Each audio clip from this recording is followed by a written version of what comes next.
Network Entertainment. Day 166. Paano kung pagmuni-munihan natin ang 2024? Hi, I'm Joelle. I talk for a living and I'm an overthinker. Sa bawat hakbang ng buhay, lagi ako nagtatanong, paano kung? At kung tulad nyo kung sobrang daming tanong sa life, tara, sabay nating sagutin ang mga paano kung questions sa buhay. This is Joelle and you're listening to the Paano Kung podcast.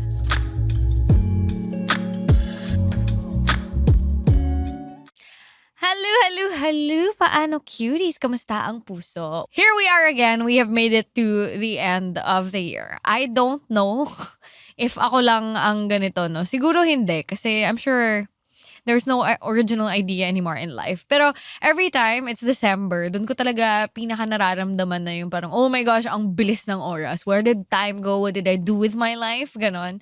So, I guess it's because it's like a visual manifestation. You could see it in the calendar na, yup, we are at the very end of the year. Here we are. So that is what we are going to be doing today. Today is an extra special episode. Aside from it being an end of the year thing, we are taking a break after this. And I decided to do that with my two dogs here. Ayan. Si Sago, you've met her. And yeah, this is Evie's first time. Our new little baby. She's so tiny. I can't.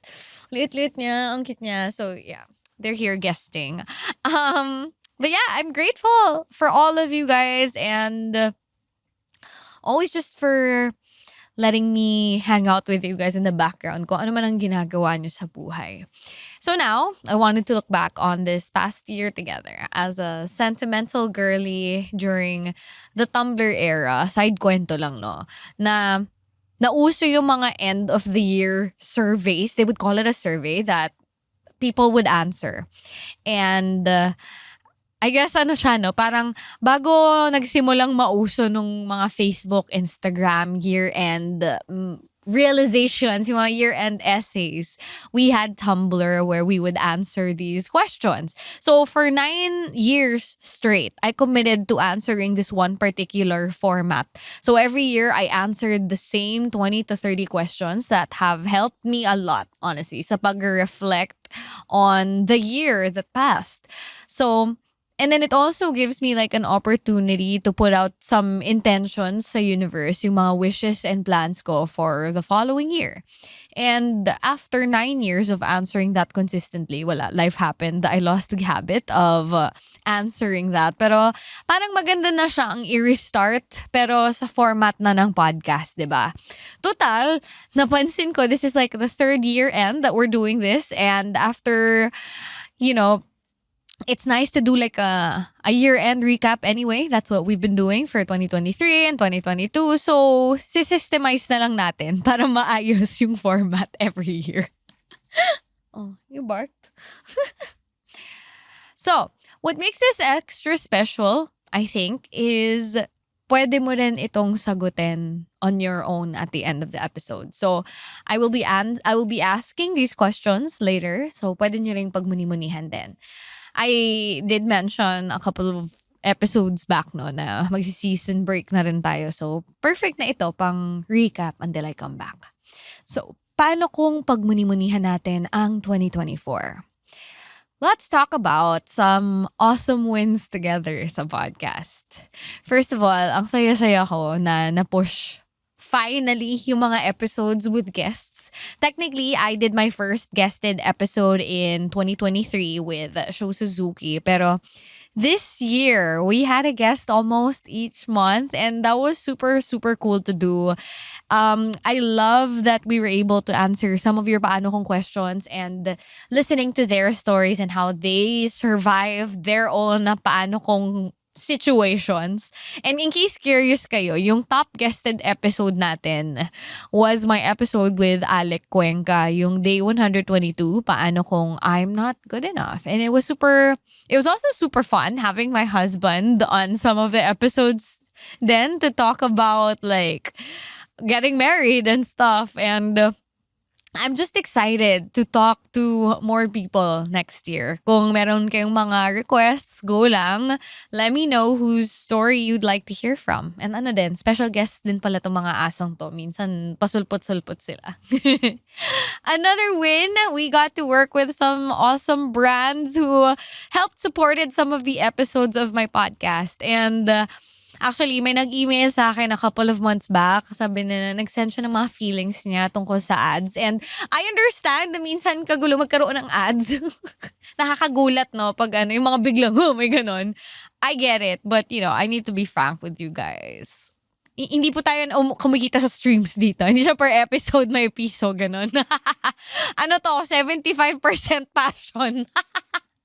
So, partnering up with brands is really a helpful way for not just me, but honestly the team, the amazing team who is helping me out as well behind this. So, yeah, thank you guys for your support and thank you for understanding that we get to also work with these great brands. So, it's so cool. Never ko siya naisip na mangyayari. Parang, wow!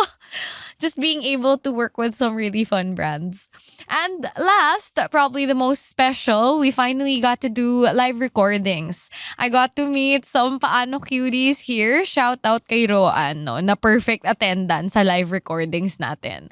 And I think what I really love about doing these live recordings is seeing people's reactions and hearing their own paano kung questions. Tapos, pwede ako mag-follow up question. I think what I love most about doing our live recordings is I get to see people's reactions and pag meron silang mga paano kung questions that they get to ask, I get to kind of clarify in real time na, is this what you mean? Yung mga ganong bagay, like my feedback. And it's always really, really fun.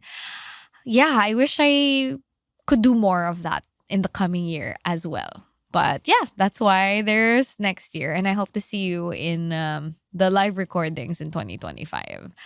Yeah, I look forward to doing more than twice for sure. Tapos, gusto ko rin sanang magkaroon ng parang chill hangout with you guys where we just kind of get to know each other as well.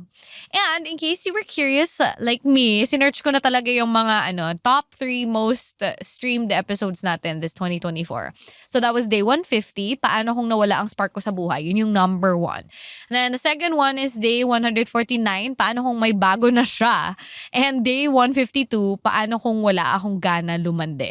And yeah, that was such an interesting lineup na yun yung mga top episodes natin. But I'm happy that you guys love that. And as always, let me know if there are other questions you'd want to hear. Kasi in fairness, this year, I revisited some paano kung questions na nasagot ko na dati. Tas either meron silang deeper paano kung questions where I would add new perspectives or na-explore na natin ito with guests. So that's been super fun. And then may nag-request din recently sa live ko na I do more episodes na pampatulog. And I get it. Bilang mga overthinkers, I see why. But yeah, so we'll probably explore something like that, yung mga paano kung di ako makatulog. And when I come back, we'll be doing some short episodes too. So abangan nyo yun lahat. Kung meron kayong requests, don't hesitate to comment here or sa ating broadcast channel. It's been a great year with you guys. Paano kung pagmunihan natin ang 2024? As an overthinker, oversharer, here are some personal highlights that I personally would like to look back on when I think of the year 2024. Well, first of all, your girl got married. I can't believe it. Ang daming nangyari this year. Tas parang, when I realized, oh wow, that happened this year lang. Technically, kinasal kami ng end of 2023. But, it was the big wedding that happened earlier this year. And yeah, hindi ko akalain na mapupull off namin yung dream wedding ko na yon. And yeah, I talked about that last year, day 115, na sabi ko na meron akong personal project nun. And it was just really fun, finally sharing all the little details with everyone. So, yeah, it was such a huge win being able to work with Bumble for that as well. Na parang, oh my God, parang full circle moment seeing that we met there and then it was like a fun little Bumble themed thing. And we had so many amazing partners during that wedding. If curious kayo kung nagpa-plan kayo ng wedding nyo, day 133 and 134 for wedding planning inspo. My God, I'm so happy with our suppliers nun. And aside from the wedding itself, I will always remember 2024 as the first year of our marriage. It's a year full of joy and laughter as a ginang. Ginang siya. And yeah, we got a dog together. As you can see, she's right here. Ayan. Medyo sleep deprived kami, to be honest. Kala mo baby, pero ang saya. Ang saya seeing how my husband takes care of Evie. So, I'm just so blessed to find a partner in life and in raising this little poop machine. Professionally, 2024 was when I celebrated a full year of the freelance life. So, I got to wrap up doing a full year contract with a dream fast food brand. Oh my God, sobrang wild that I got to do that.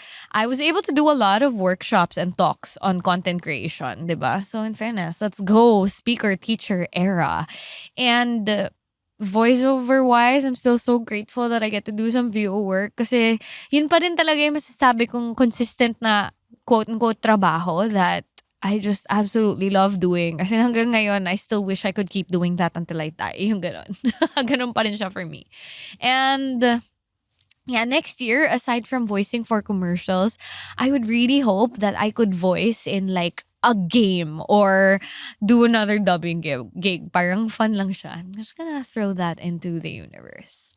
And as far as keeping my sanity, no, in fairness, this year was the year na hindi ako napagod. I don't think na na-burnout ako parang last year or in 2022 where I got sick so many times. Pero ang aaminin ko about when I think about this year, I felt lost a lot of times. And it got so frustrating, no? Yung parang paulit-ulit na feeling na I think I got it and then I feel like I hit a wall, tas biglang gaganon, tas nawala. Na parang walang spark sa buhay. That's why I did have that episode. Alam mo yung parang suddenly you're just not sure where to go next. But if I base it on my life patterns and seeing other people around me, I think I'd like to think na kasama lang din talaga siya sa journey. Kasi it just means that I'm heading towards somewhere new. So, parang trusting in the process na lang siya. Making the choice to just keep moving forward and ultimately believing na magme-make sense ito lahat someday. Yung ganon. Yeah, so if you're feeling lost as well, if you felt like you weren't sure where to go this year, appear. High five tayo dyan. Here's to hoping we find clarity at the end of next year. A huge personal win. I thought I wouldn't be able to travel so much kasi we were wedding planning a lot. Pero I guess hindi talaga ako makatiis kasi wala, ang ano talaga, ang kati talaga ng paa ko. So this year, I got to fly to Bali with family a few days after getting married. Iniwan ko yung asawa ko. Nag-honeymoon kami without my honey. And ang funny talaga na nangyari yun. Pero okay lang kasi nakabawi naman kami. We were able to finally travel abroad together. We went to Japan twice and that was really special. And yeah, I celebrated my birthday there. It's always fun being able to celebrate your birthday in another country. And yeah, wow, where else? Happy to report as well that even if it was our first time traveling abroad together ng mag-asawa na at least compatible kaming travel buddies. That's very important. Locally, I got to travel to Boracay for a wedding and I went on 2 work trips. I want to remember that. This 2024 was the year I went on work trips. Ang saya-saya nun. Sobrang as a non-corporate girly kasi parang romanticize ko lang yung idea of like work trips. Yung parang work trips na parang, I'm going here, ganyan, for work lang, tas babalik. Yung mga ganun lang. It was like a little goal I had. And finally, I had a short but sweet trip for family, as in to the US. Kakabalik ko pa nga lang na medyo inaantok-antok pa tayo. Yeah. We still have a few days left for December, but I hope I get to do like one more road trip or vacation before the end of the year. Di ko pa sure, but hey, it'd be nice to try. I'm super happy with those trips in general. Sumisilip sila siya. I'm super happy with those trips generally. Pero I would have to say that I'm disappointed na parang one day lang ako tumambay sa beach. So, at makapag solo trip, hindi ko nagawa yun masyado. Pero babawi ako next year. I have so many trips lined up. First quarter pa lang at sobrang na-excite ako dun. So, That's the goal. Next year, I hope I get to go to the beach and actually chill and slow down at the beach. Plus, another solo trip. Sa aspeto naman ng personal development, I finally brought myself... Huwag ka mag-bark. Huwag ka mag-bark. Ganito. Sa aspeto naman ng personal development, oh my gosh, I finally brought myself to take some dance classes and to not hate running and to have a gym routine. I wasn't as consistent during some months, but I'm happy na finally, hindi lang siya pinlano. Finally, I got to do it. And sana next year, ang goal ko is to be able to join a race to see how strong I've become. Ganon. Yeah. Mentally, meron ako mga online classes, mga quick courses that I bought pero hindi ko pa siya nasisimulan o natatapos. But I'd like to think na next year, yun na yung goal ko rin. And by finally taking them next year, it would give me maybe a sense of direction. Paano kung pagmunihan natin ang 2024? Kayo naman, it's your turn para magmuni-muni. I kind of answered my personal answers through the recap, but here are my most favorite end of the year questions that I wanted to share with you guys that you guys can reflect on. So you could either get a journal or just take the time to answer my questions, have a little conversation with yourself. The goal is to reflect, so don't judge yourself, just be curious. And if there were things that disappointed you, then after answering these questions, you then have the opportunity to map out the things that you want to do for yourself. So, are we ready? Get that notebook ready, or if not, let's inhale, exhale, inhale, exhale. You can close your eyes if you want to as well. What's something you never thought would happen this year? What are you most proud of for doing or going to or making possible? What is something that you wish you did more of or did differently? Usapang budulan, what was the best thing you bought? Did you visit any new places? Did you fall in love this year? What or who broke your heart this year? What did you do for your birthday? What is a valuable lesson you learned this year? What will you always remember about 2024? When you're done with that, here are a few questions for 2025. What would you like to do or have in 2025 that you didn't do or lacked in 2024? Do you have any resolutions? What is one big or crazy goal for next year? What do you think would be different about next year? Is there anything you want to change about yourself? What would be your statement for 2025? Inhale, exhale. Write this down if gusto mong may mabalikan ka at the end of the year. Paano kung pagmunihan natin ang 2024? Siyempre, gusto ko kayong ipaalala na hindi kailangang hintayin mag-New Year para magmuni-muni at magbago ng direksyon. Remember that you can always pivot, you can change anytime throughout the year. But if you find within yourself na it's a good time to reflect, pag end of the year, pag New Year, then go, do that. I'm always supporting whatever change, whether it's at the end of the year or at the middle of the year. And I guess what's great naman about, doing these things at the end of the year or in the new year is yung may sense of hope, yung dala yung New Year. And because it's a reminder that while we live, while we go through each year, we could always have that New Year to just keep trying. So, bilang isang overthinker, I think a lot about my relationship with you guys. Jowa yan. Ayoko mag-assume syempre, pero I guess it's hard kasi hindi ako nakakuha ng instant feedback sometimes. So I always wonder, no, what's going on in your heads pagkatapos yung makinig sa episode na to. Or sa kahit anong episode. So, I really appreciate when you guys message privately or minsan sinishare nyo, nagko-comment. Super great. And yeah, no, sobrang laking pasasalamat that I still get to do this for you guys. And 2 years, so magsa 3 years na by next year, no? 2 years may not feel too long, but in the podcast world where you see so many people start podcasts and take breaks or pause and stuff, it feels like such a huge blessing.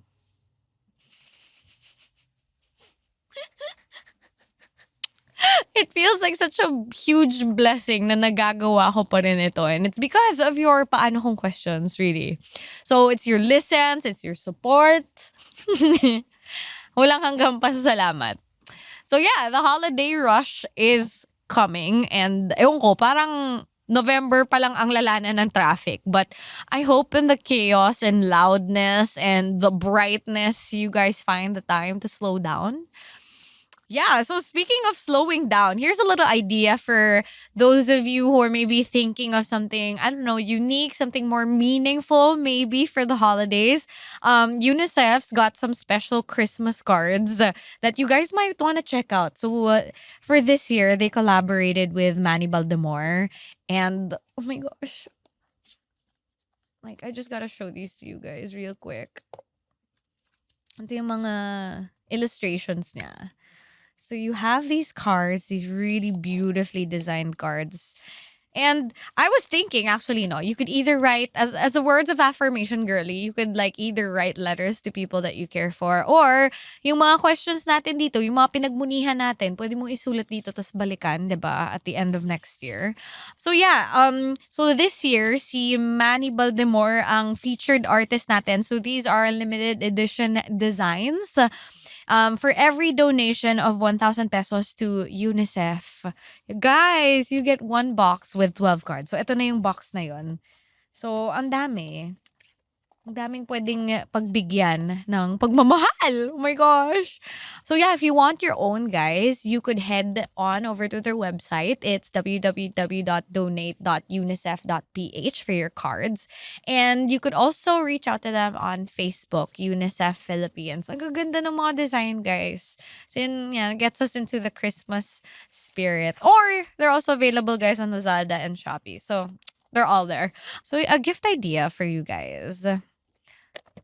Get it there. But yeah, we're here at the end. It is time for a season break. So take the time to slow down with loved ones. And I'll catch you again next year.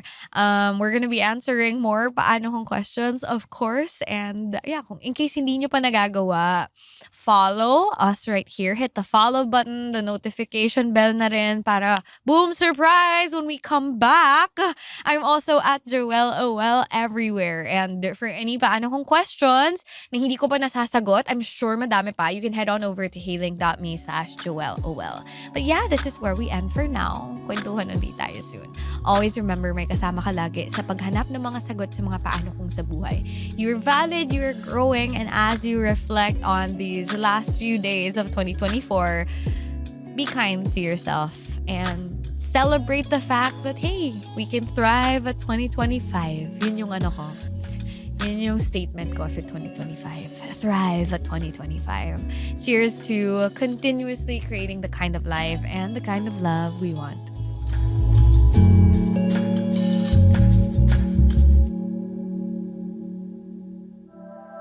The opinions of podcast creators, hosts, and guests are not necessarily reflective of the official stance of the Pod Network Entertainment, its hosts, or other network programs. The content created by the people behind the podcast is personal and not meant to harm any religion, ethnicity, group, organization, company, or individual.